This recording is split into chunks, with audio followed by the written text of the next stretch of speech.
Hello, welcome, my dear students. This is Dr. Osama. This is lecture 2, Friday, September 17, September 17, lecture 2, September 17 in Management Information System. And we finished yesterday talking about what is the Management Information System, the definition of the Management Information System, how the difference between the data and the information and which one we use in making decisions, because the management information system is there to help the management to make decisions. So the core or the main function of the management information system is to help the management to make decisions. So this is why we care too much about the management information system. Today's world, and we talk about the aspects of today's world, how does it differ than the past eras and the past periods of time. Today, we have a very high speed move of a technology to the limit we can call it revolution. And we saw in the yesterday's video, the robotics, the mechatronics, how we will use now almost inside the factories, there are no people are working, all our programs and all our robotics machines are working inside the factories and producing everything from A to Z. We talked yesterday about the enterprises of nowadays, what there are aspects like they are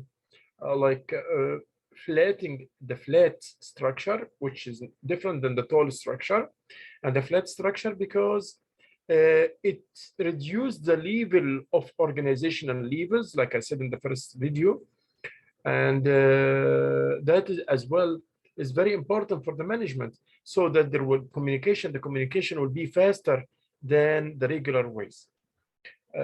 Also, we talk about the decentralizations in nowadays organizations. And we said about the decentralizations that it's the point of making decisions is not controlled or centralized in one person, but it is distributed between many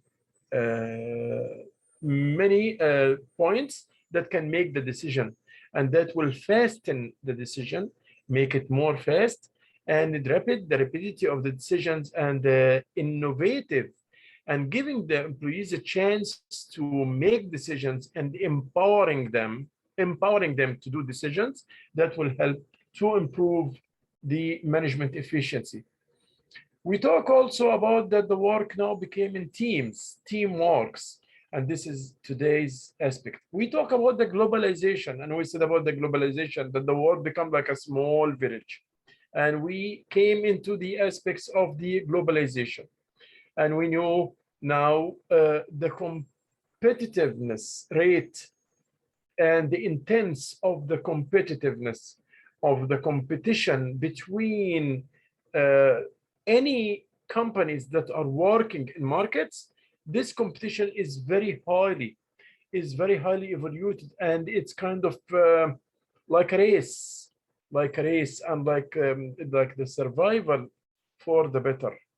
So, or for the best also. The survival should be for the best. So these points all are what make it very necessary to depend on the MIS, which stands for the Management Information System. What all these factors together made the Management Information System of a vital importance as a tool to help the management to make decisions,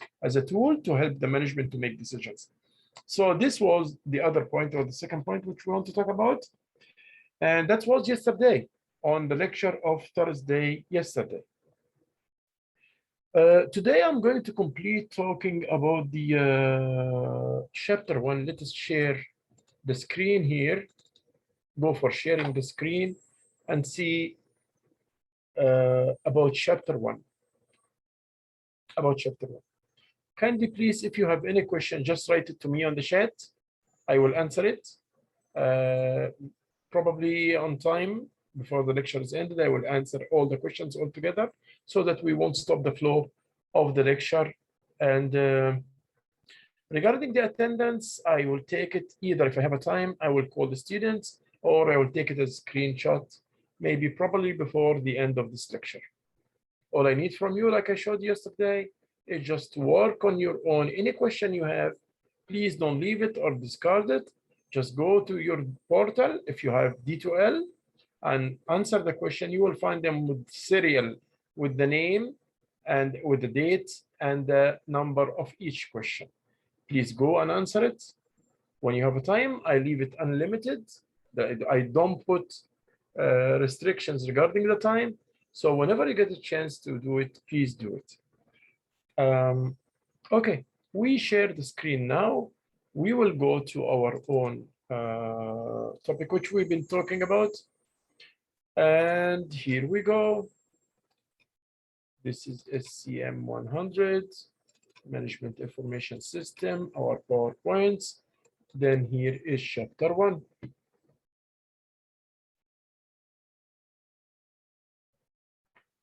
So we stopped on page 14, I believe, and we had these questions. The transformation of business.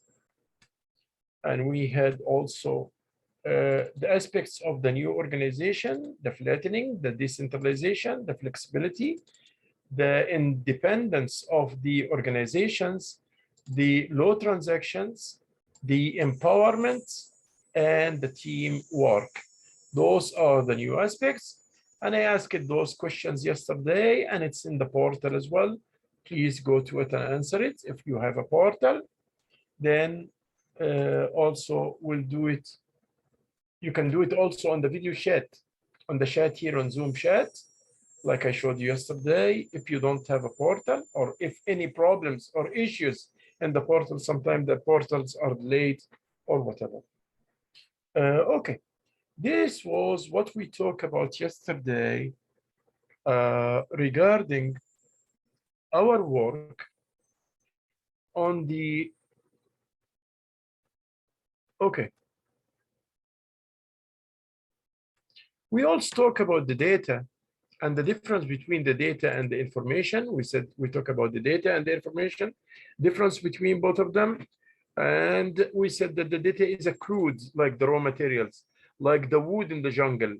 This is still, we didn't perform any work on it. But the information is what we will use in decision making. We use the information. Again, we use the information in decision making. We don't use the data in decision making. We use information for making decisions.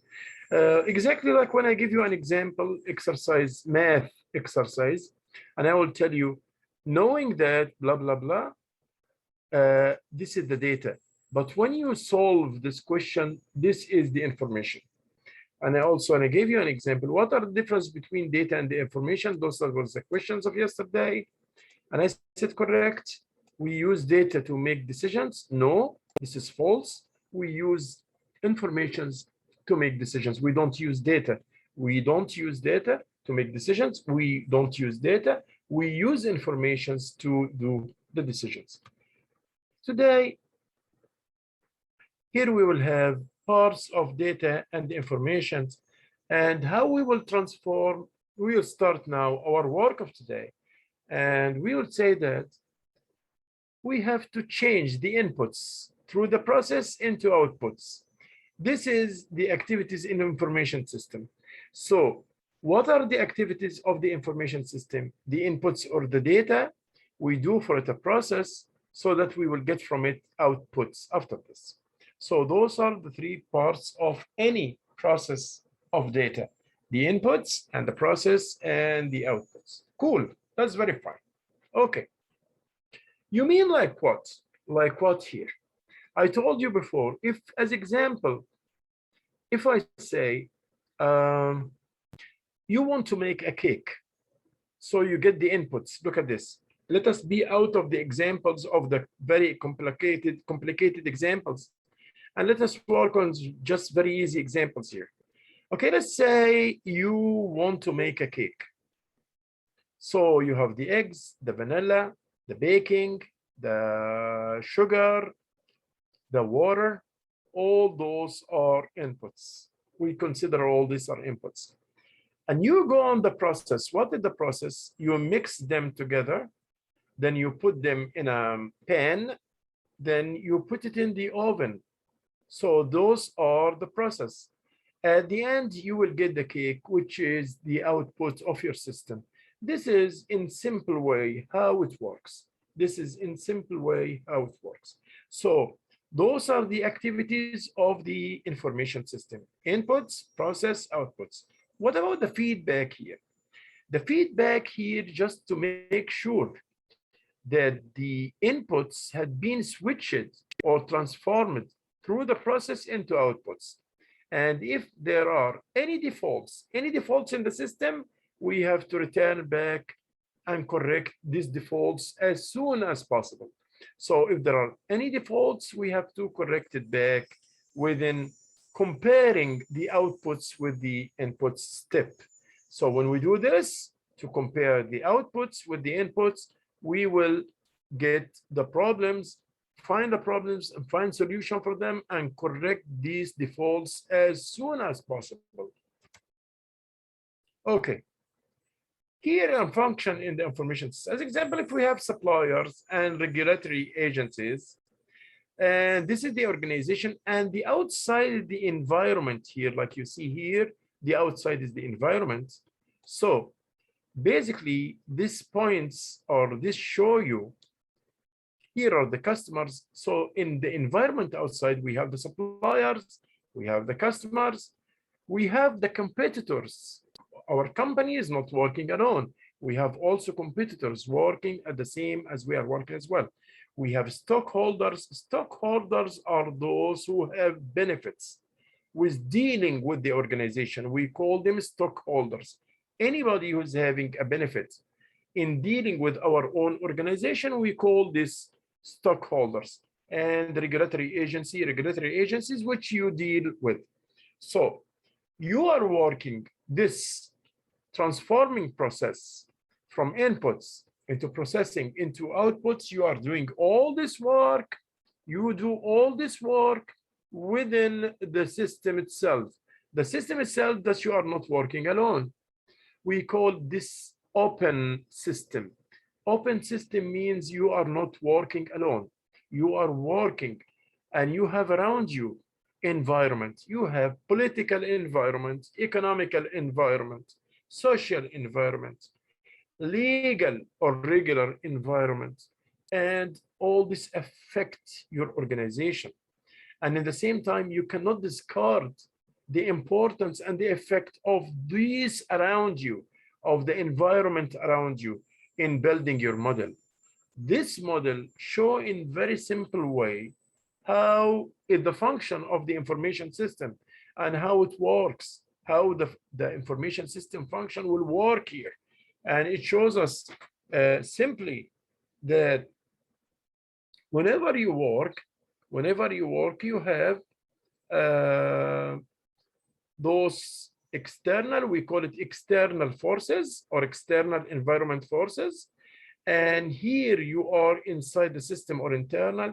And like you see, there is mutual effect between the external system and the internal system. You affect the environment and you affect the environment with your products, which you give to the environment.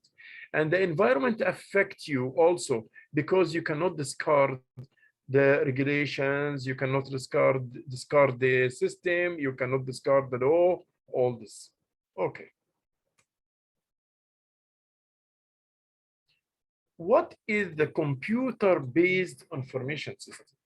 We said information system, and now we are saying computer-based information system means depend totally on the computer's work. Okay, rely on computer hardware, software. So I have a hardware and I have a software.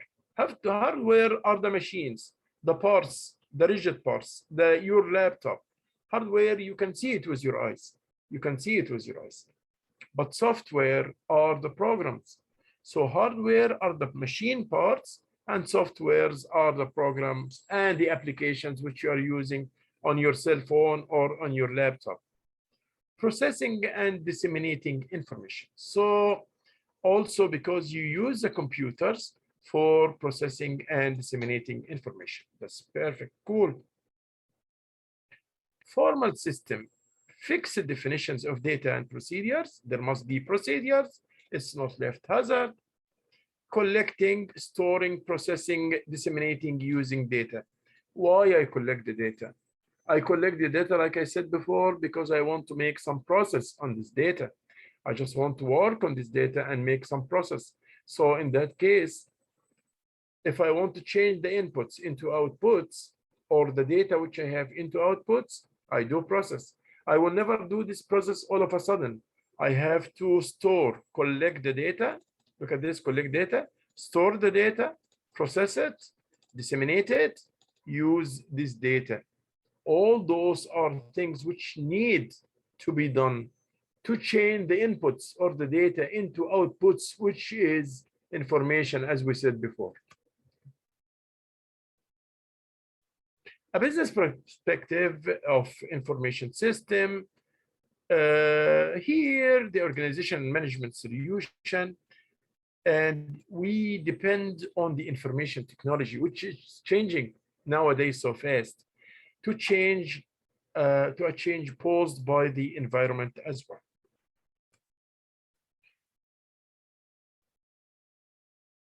The information system here, this is very important graph, that it will tell me sum up all what I want to say. It sum up all what we need to say.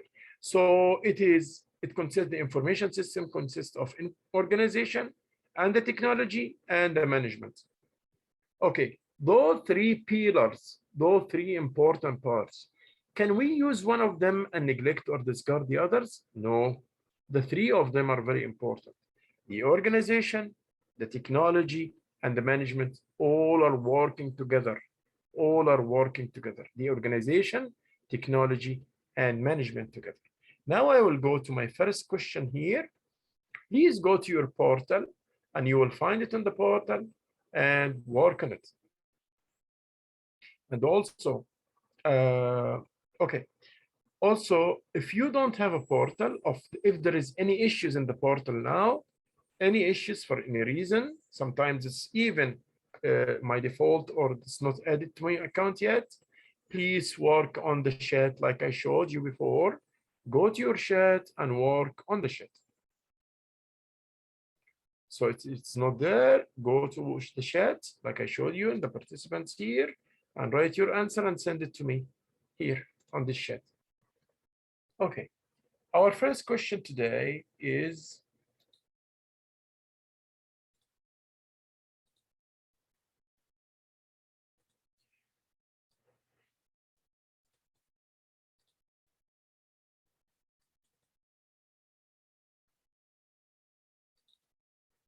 lecture 2 question. Lecture 2, will be management information system, September 17, September 17. Question 1. Question. The question is, what are the components of information system?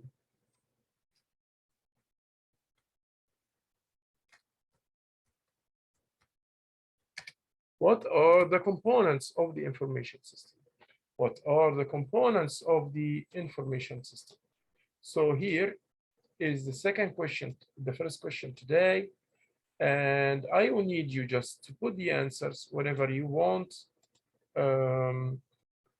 Please notice that we also have the answers.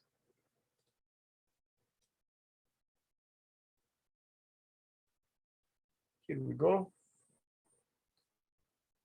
This is lecture 2. This is a question of the lecture 2. Here we go. Let us give it a red color question. That's fine. So it's very obvious now to everyone. That's cool. That's very fine.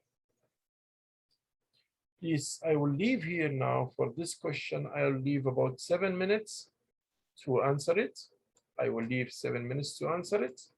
So please kindly work on it. Thank you. We'll leave around 5 minutes here to answer this question. Thank you so much.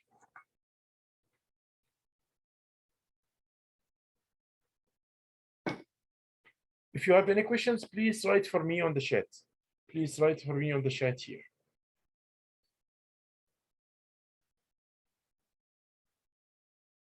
The question is, what are the components of the information system? Of the information system. Of the information system.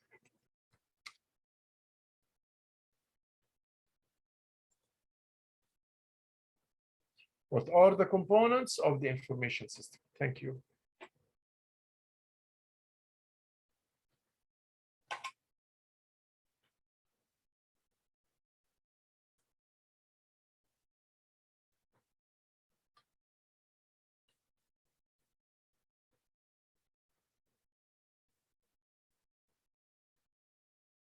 If you have any questions, please write for me on the chat. I'll be appreciated for this. And I will answer it as soon as possible now.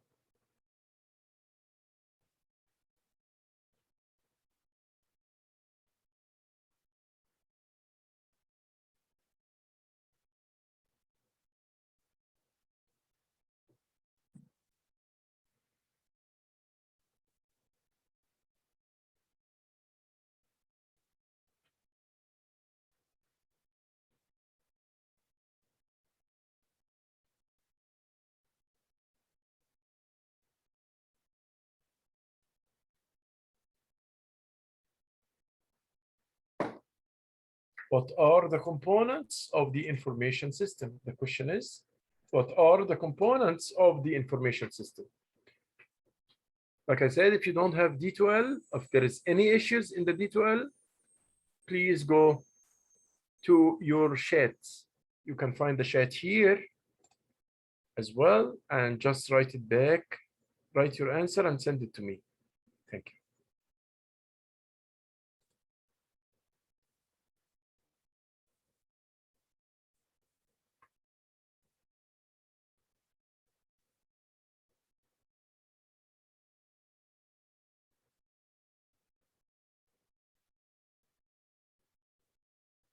We are stopping here for 5 minutes for the answer of this question, guys. Thank you.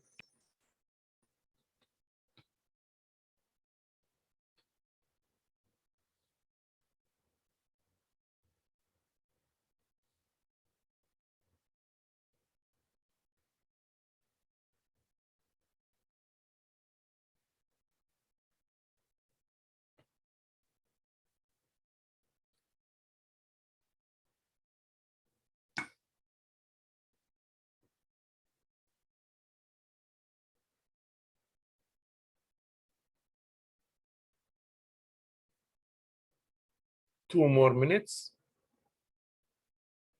And you can also Google, search Google for extra information. Don't depend only on the slides. The slides and the contents and your D2L, but don't depend on the slides. You might find more info, more information regarding this point. So that will be fine. No problem. That will be very good. So you can do that and add it into your own portal. That will be fine.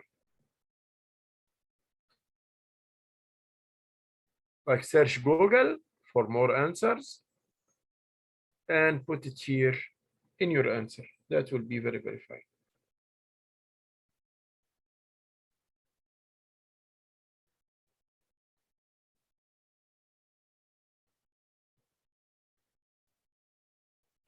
Okay. It's time now to move for a question. To see this as a video, to see a video about what are the components of the information system. Like what we just answered now, we'll check for a video that might give us more information. Kindly, when it's time for a video, please have a paper and pen in your hand and try to answer the questions and try always take notes. Sorry, try to take notes whenever we are working on the a video. Usually, just train yourself for this. Have a paper and pen and take notes for extra points or something new you came to know from using this video or from watching this video. Okay, now we will go to a video about the topic of the components of the information system. We can add also the word management. What are the components of the management information system?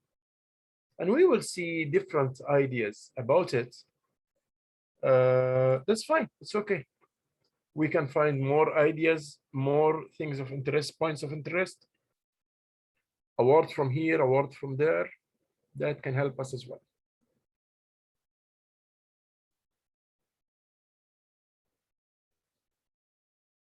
We'll check for a video regarding the topic. Usually the videos I prefer it because it takes a little time and it takes, though it takes few minutes, but it is very well because it makes people understand it easily.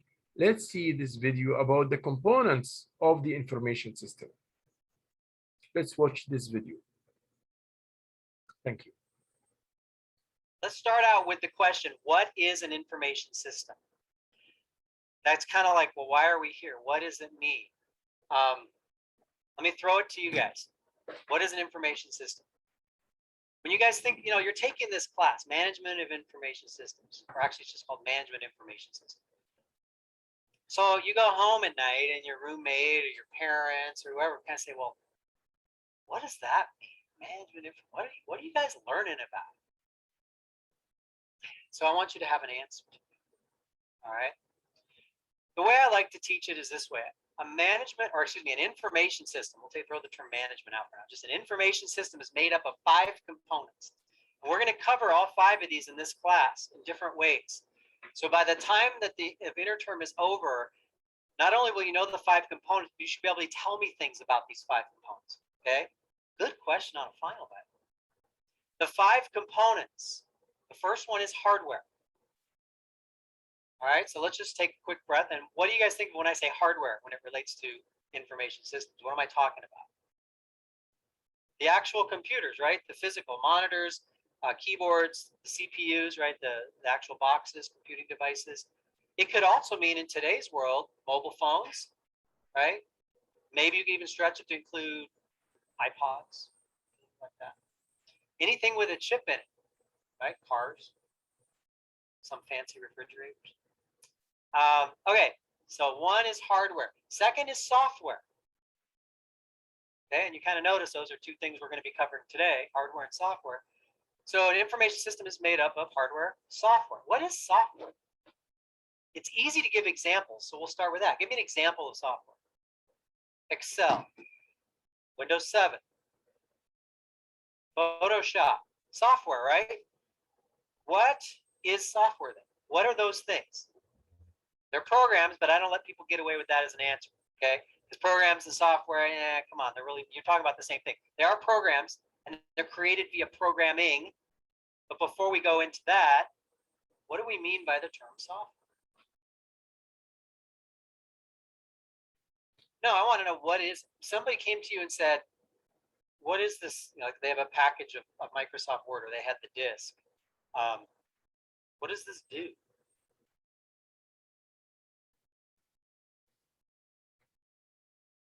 A good answer. Manipulates hardware to bring about an end result. My answer in simpler terms is it tells the hardware what to do. Okay? Software tells the hardware what to do. Now we can break down software, and we'll do that later today, into categories like operating systems and applications and utilities. There's different categories of software. But for now, you're looking at these 5 components. So hardware, physical devices, software, tells the computer or the hardware what to do. The next one is data.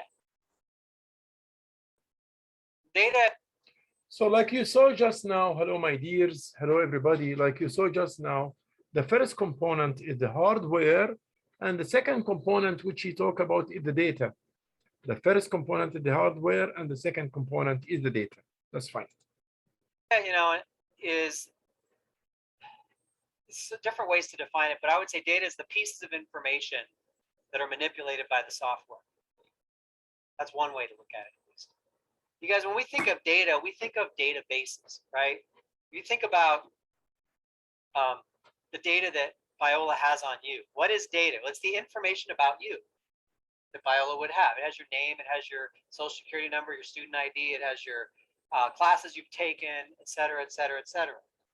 But data can also be things like in iTunes, what's the data that's being manipulated? Yeah, the media files, MP3s, the movies, the TV shows, whatever you're playing through it.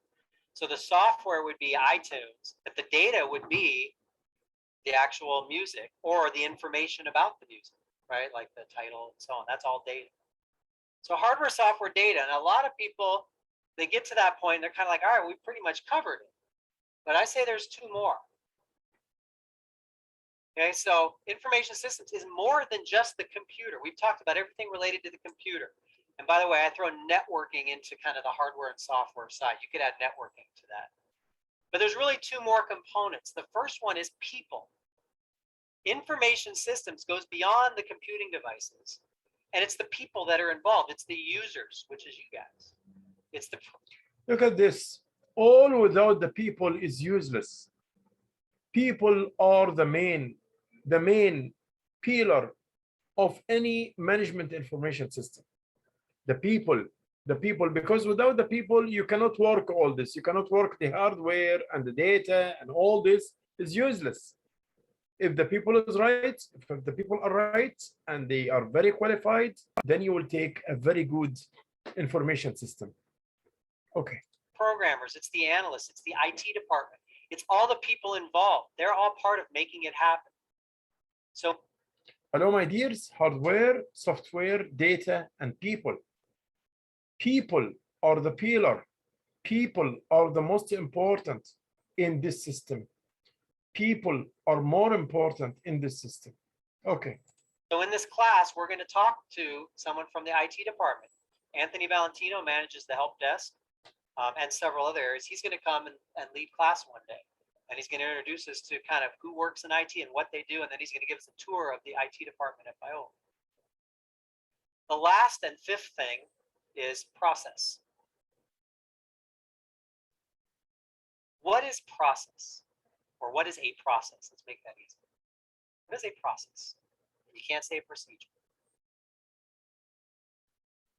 I've gone through this enough. I know the easy answers. Yeah. Okay, good. An order of steps. It's how you do something. Process is the set of steps that you undertake to accomplish a goal. So for instance, let's see, how about getting to school in the morning?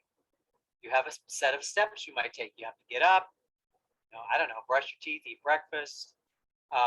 You might walk to your class, or you might get in a car and start it. You don't usually write that down, okay? But in businesses, processes are a big deal. Business processes are a huge deal. We're actually going to spend a whole day talking about business processes and how they're managed, how they're redesigned.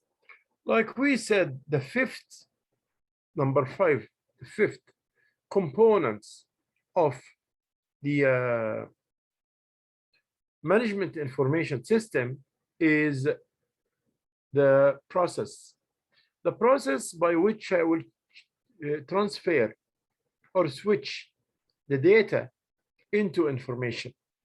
Without this step, I won't be able to get use of the data because I depend, like I said before, I depend on the information in making decisions. We don't take decisions with data. We take decisions with information. Okay. Design and their importance to business.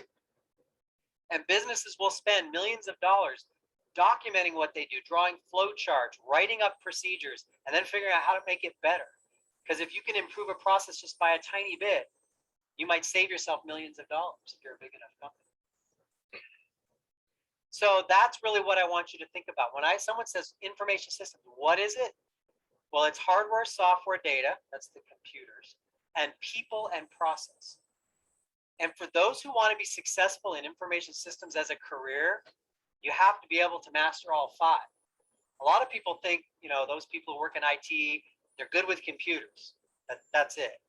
Well, yeah, you can do that. You can be good with computers, and usually that means you're going to end up being a programmer, or you're going to end up, being an administrator. But the ones that are truly successful, the ones that will go far, are the ones that also can master business processes and people skills. And I always encourage people, if you're a business major and you're looking for, a really good job path, a really good careers, to consider information systems. If you look at the classes that you have to take, some of you already chose an emphasis, I know, but if you haven't, you look at the classes you have to take. Yeah, there's some that require you to be good at computers, like building a computer. The class called IT Hardware and Software. You build a computer, and let me tell you, everybody in there has a blast. It's a fun class. But you also have to do classes like systems analysis, where you have to interview people to figure out how they do things, so you can build a computer system to do it better. Or project management, where you have to figure out how to get a team of people to get something accomplished that maybe has something to do with technology. So now let us sum up back what he was talking about in this video. Let us sum up back the main important or components of the management information system are the hardware, the data, people, process. And those are the things which we cannot survive for any kind of information system without the appearance of those particular parts. They are of a vital importance, because without them, we cannot do our own proceed. Look at this here: hardware, software, data, people, process. And this was the question which you had just now. This was the question what you had just now. What are the components of the information system? Please don't forget this, because these are all parts of your assignments and part of your work. Okay. Now we will move on to another idea or another topic. We'll move into another thing. So what do we mean by the literacy? Information system literacy. What do we mean by the word information system literacy? Broad-based understanding of information system that includes behavioral knowledge about organizations and individual using information systems, as well as technical knowledge about computers. So, broad-based understanding of information system that includes behavioral knowledge, the behaviors of the people. About organizations, you have the knowledge about the organization which you are working in, and the individuals using information, and about the people who are using this information. They are very qualified, very experienced, or no?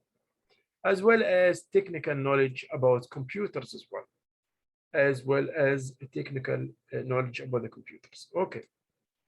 What is the computer literacy? What is the computer literacy? Knowledge about information technology, focusing on understanding how computer-based technology work. So literacy and illiteracy. Okay, so now this was about the computer literacy and about the information system literacy. Notice that when we talk always about the information system,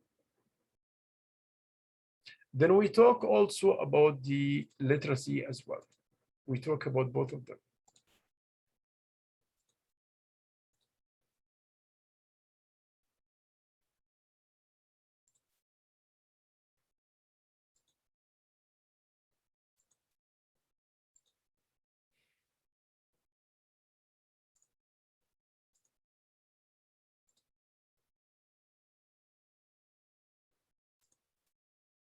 Okay, sorry about that.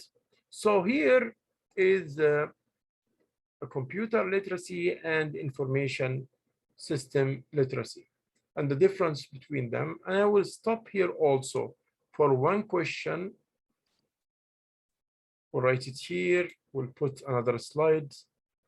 We need to know this question is number 2, lecture 2, question 2.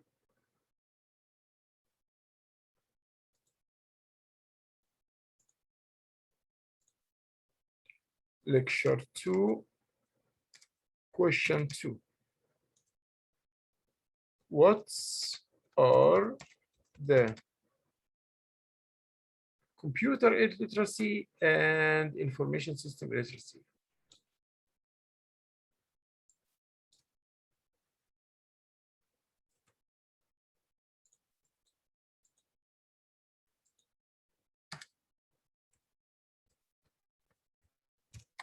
Between. What are the differences between? Or identify each of the following. Identify each of the following. What are the following? The first one is computer literacy, information system. This one, the first one, and this is the second, the information system literacy and the computer literacy. So you will tell me what is the difference between both of them. This is a question, and I will stop here about 5 minutes for the answer of this question. And I will stop here for about 5 minutes for the answer of this question. Identify the information literacy and the computer literacy. You might search Google also for good answers for this question. You might search Google. You can go for Google as well.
Identify the information system literacy and the computer literacy, and both of them.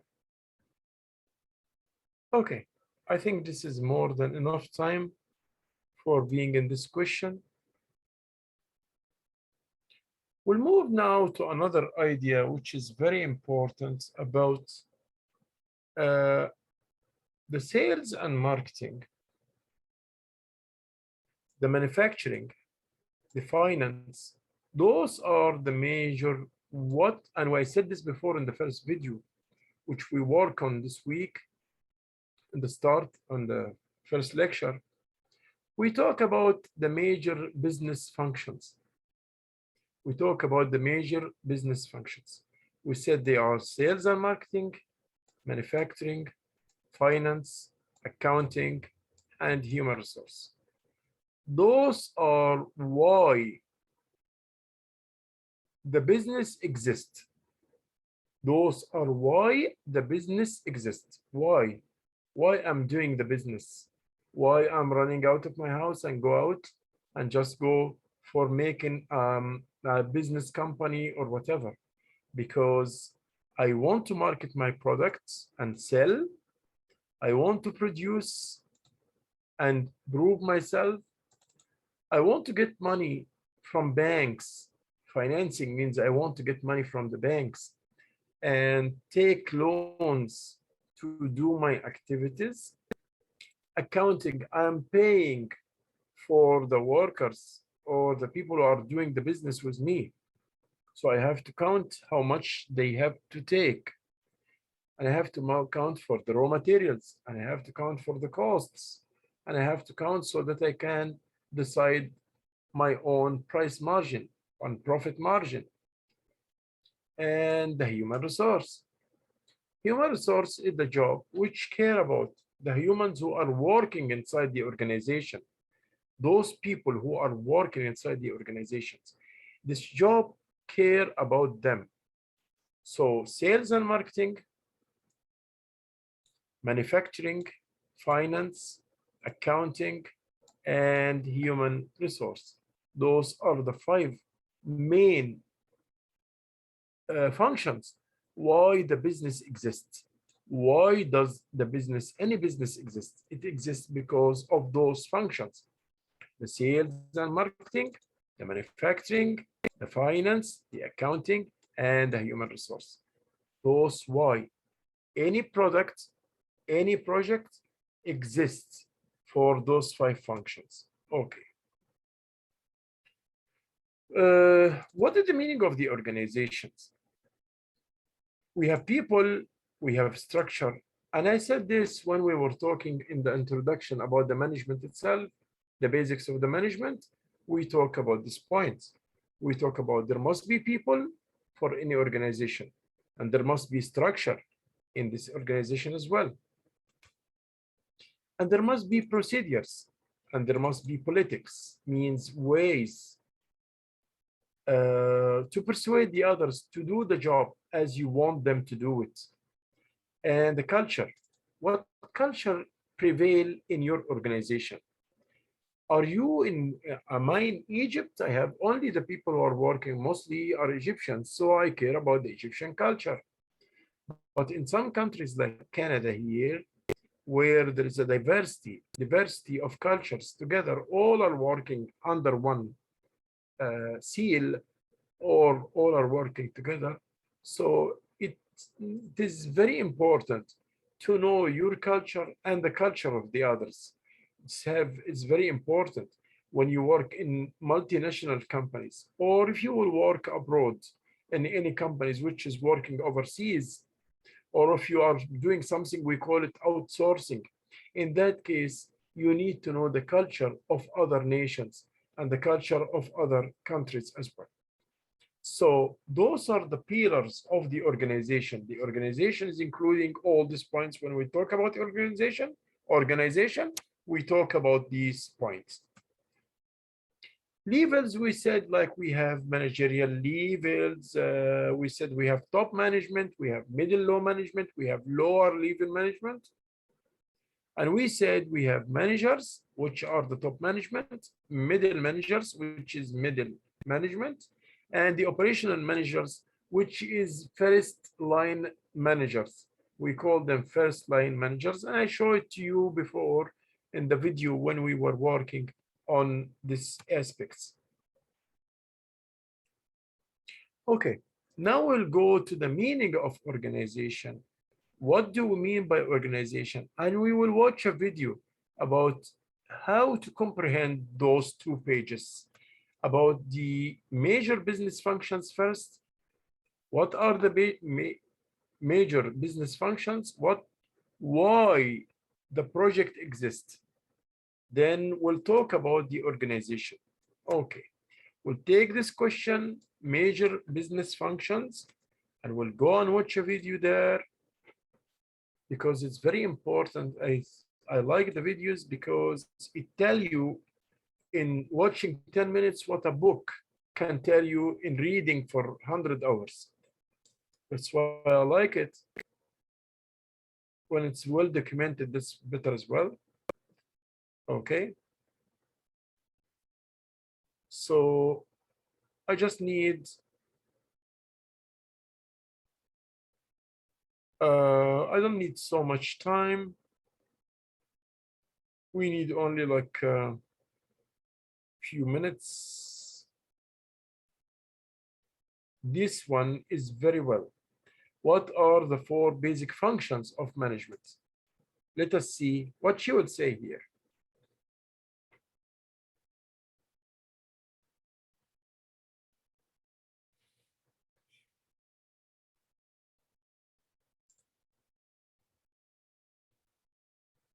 Hi, everybody, and welcome. My name is Jen, and I'm a career coach at Indeed with over 10 years of career services experience. I've personally worked with hundreds of job seekers in a variety of different roles, from individual contributors to CEOs. Today, I'm going to share 8 common leadership styles, their benefits and challenges, and signs that one might be your natural style. At the end of the video, I'll share a strategy to help you decide which. Kindly, my dear students, my sons and daughters, please have a paper and pen and take notes from what she's saying. Take notes from what she's saying. She would say what I said, but just in case, take notes to add any more info. Thank you. Leadership style is best suited for you. Different situations may have different needs, so it's important to know when a specific style might work best. Let's begin with our first common leadership style, coach. A coaching leader quickly recognizes the strengths, weaknesses, and motivations of others to help them improve. They often assist in setting goals and provide regular feedback with challenging projects to promote growth. Coaching leaders are skilled in setting clear expectations and creating positive, motivating environments. The coach leadership style is one of the most advantageous for employers as well as the employees they lead. Unfortunately, it's often one of the most underutilized styles, mostly because it can be more time-intensive than other types of leadership. Coaching leadership might be a natural style for you if you're supportive, offer guidance instead of giving commands, value learning as a way of growing, ask guided questions, and balance relaying knowledge with helping others find it for themselves. Coaching leadership is positive in nature. It promotes the development of new skills, free thinking, empowerment, and revisits company objectives and fosters a confident company culture. Leaders who coach are often seen as valuable mentors.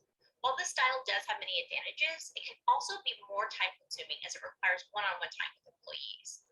This can sometimes be difficult to obtain in fast-paced environments when you have time-sensitive priorities.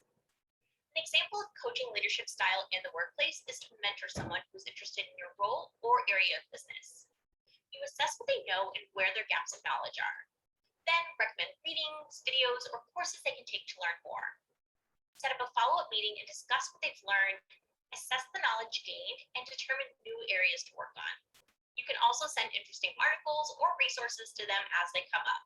And don't forget to congratulate them periodically on their progress. For more information on coaching leadership and when to use this style, be sure to check out this career guide article. Now, if you find that you naturally lead through inspiration and confidence, you might be a visionary leader. Visionary leaders have a strong ability to drive progress and change. They inspire employees and earn trust for new ideas. They are also able to establish a strong organizational bond and strive to foster confidence among direct reports and colleagues alike. This type of leadership is especially helpful in small, fast-growing organizations, but it can also be helpful in larger organizations experiencing transformations or corporate restructuring. You might be a visionary leader if you are persistent and bold, strategic, risk-taking, inspirational, optimistic, and innovative. Visionary leaders can help companies grow. They unite teams, the overall company, and improve outdated technologies or practices. Often focusing on the big picture, they should be careful not to miss important details or opportunities. They may also sacrifice the resolution of present-day issues because they're so future-oriented, which could leave their team feeling unheard. On the other hand, a leader that is known for helping their team feel fulfilled is a servant leader. Servant leaders live by a people-first mindset.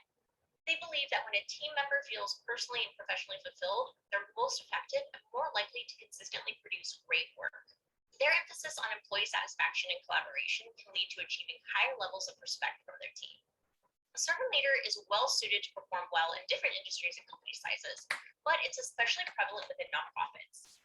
These types of leaders are exceptionally skilled in building employee morale and helping people re-engage with their work. You may be a servant leader if you motivate your team, have excellent communication skills, Personally care about your team, encourage collaboration and engagement, and commit to growing your team professionally. Servant leaders have the capacity to boost employee loyalty and productivity.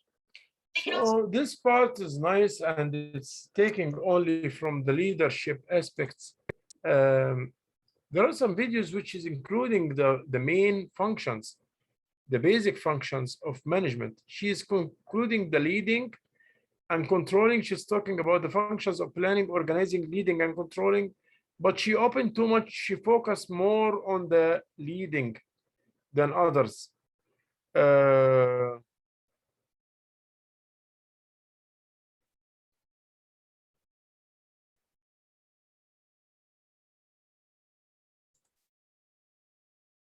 I just want a video that focus on planning, organizing, and marketing, financing.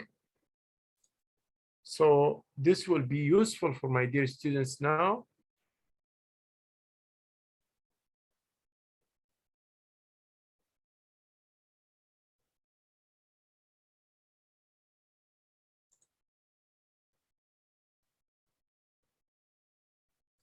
Management involves far more than just telling others what to do.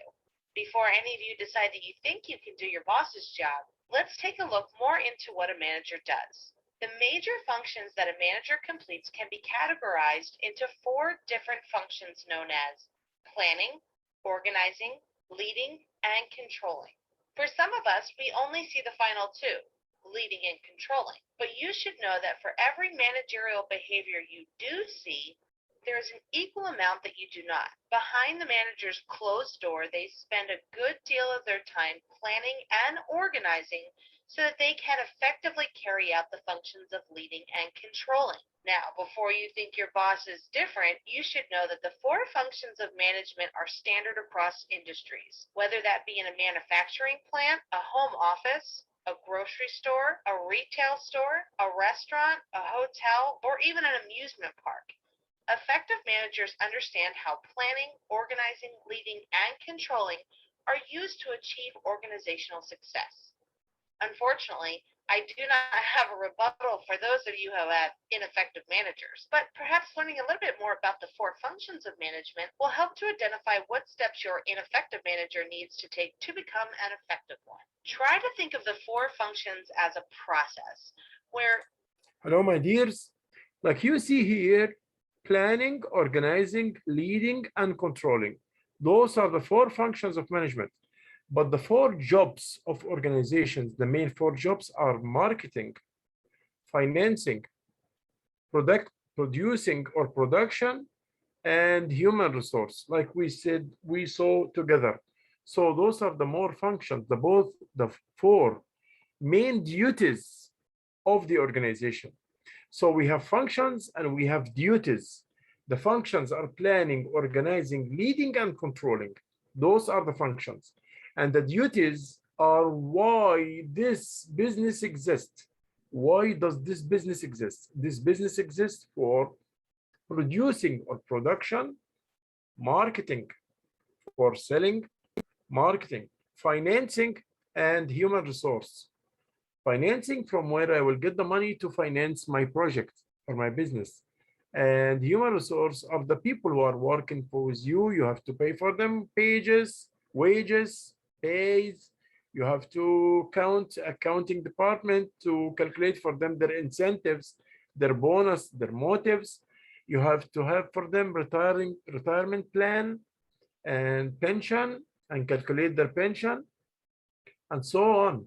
So those are the people who are working with you, which is more important than any other job, because human resource management is the branch which is more important than the other branches, because it's the basic, because you deal with humans, which are the mostly precise and the mostly important and crucial factor for the management or asset for the management. Yeah. Okay, let's complete this video. each step builds on each other. Managers must first plan, then organize according to that plan, lead others to work towards the plan, And finally, evaluate the effectiveness of the plan. These 4 functions must be performed properly, and when done well, become the reason for organizational success. The first of managerial functions is planning. In this step, the manager will create a detailed action plan aimed at some organizational goal. For example, let's say Melissa, the marketing manager, has a goal of increasing sales during the month of February. Melissa needs to first spend time mapping out the necessary steps she and her team of sales representatives must take.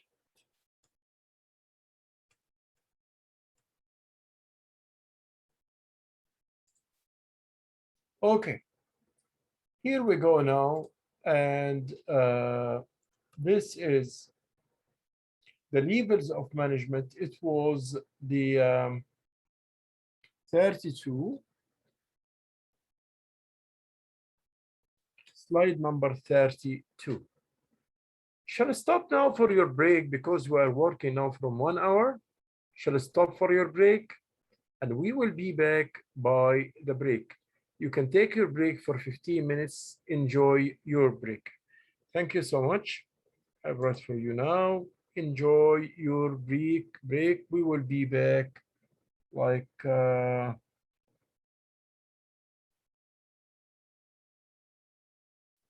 enjoy your break. We will be back at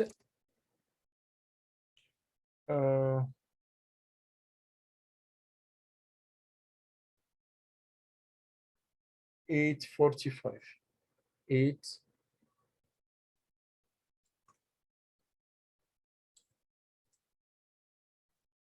8:45. So enjoy your break. We will be back at 8:45. Here we go. Enjoy your break. We will be back at 8:45. Thank you so much. Enjoy your break, and I will go also for having a drink or something, and I will be back by 8:45. Thank you all. Enjoy your break. If you want to pray, you can pray. If you want to stretch your body, you can stretch yourself. If you want to make a cup of tea, you can do that. Then we will be back here 8:45. Thank you so much. Thank you so much. Enjoy your break, guys. Enjoy your break.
Students, hello.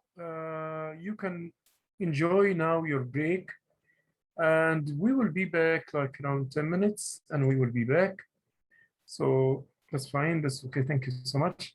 So enjoy your break now, and we will be back around 10 to 15 minutes.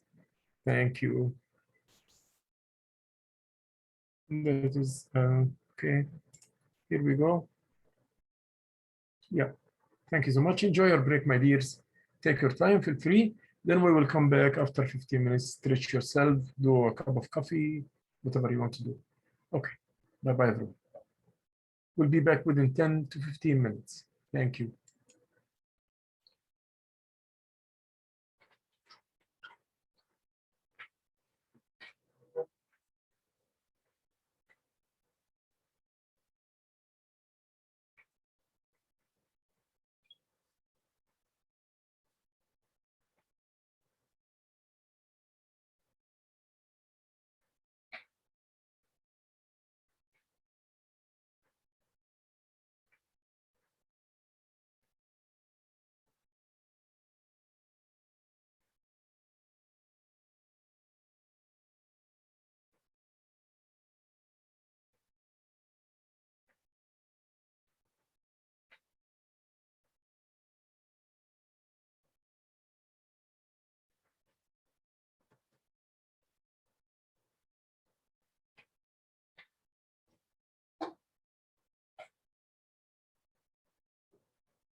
Okay, my dear students, we'll come back to the final part 2 of this our lecture, which is a common part for all our work. It's a very common part. We will come to the point that, let us share the screen, our in-class activities. So here, we will work on 2 routes here on 2 main questions. Within the upcoming 15 minutes, please complete all your missing questions on D2L. If you are done, please move to the next question below. Again, I'm saying, within the upcoming 15 minutes, please complete all your missing questions on the D2L. If you are done, please move to the next question below. So if you did all your in-class activities, nothing is missing in this 15 minutes, then go to the next question. The next question is, write what you came to know today in not less than 15 lines.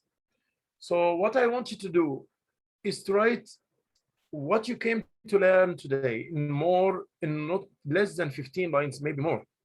It's preferably to be written, handwritten. And take a picture with your camera, with your cell phone, then paste the answer on the D2L. Again, I would say, if you are done for your first question, please move to question number 2. Question number 2 is an aggregate question, which means that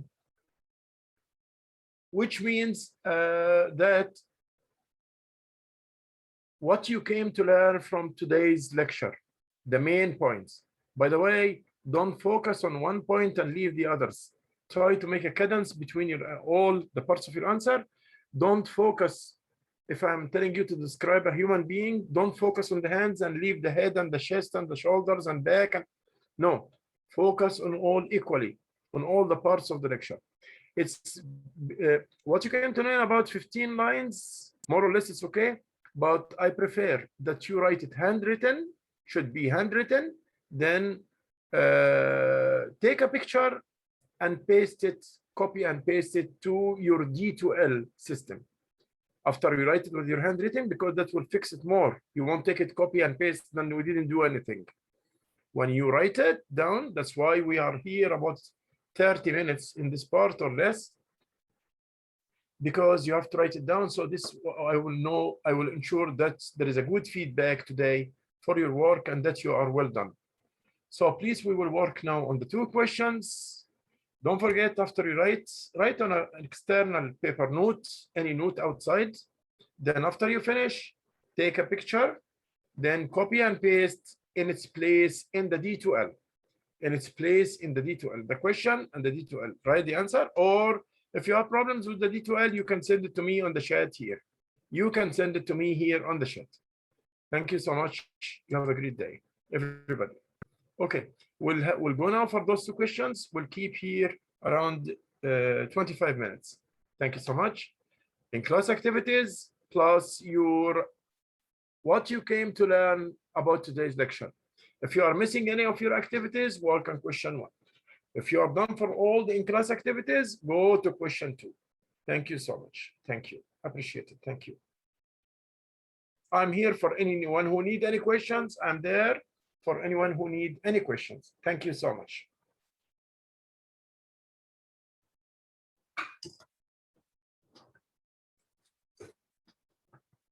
Also, I will also put the video, I will put the videos also for the students who came late. I will put the videos for the students who came late, so they can watch what we are doing. Thank you. Students who came late, so they can watch, and for you also to remind you with what we came to know today, or what we came to learn today. Let me make it learn. What we came to learn today. what we came to learn today. Thank you so much, guys. Thank you. I'm here for any questions. I'm here. Thank you.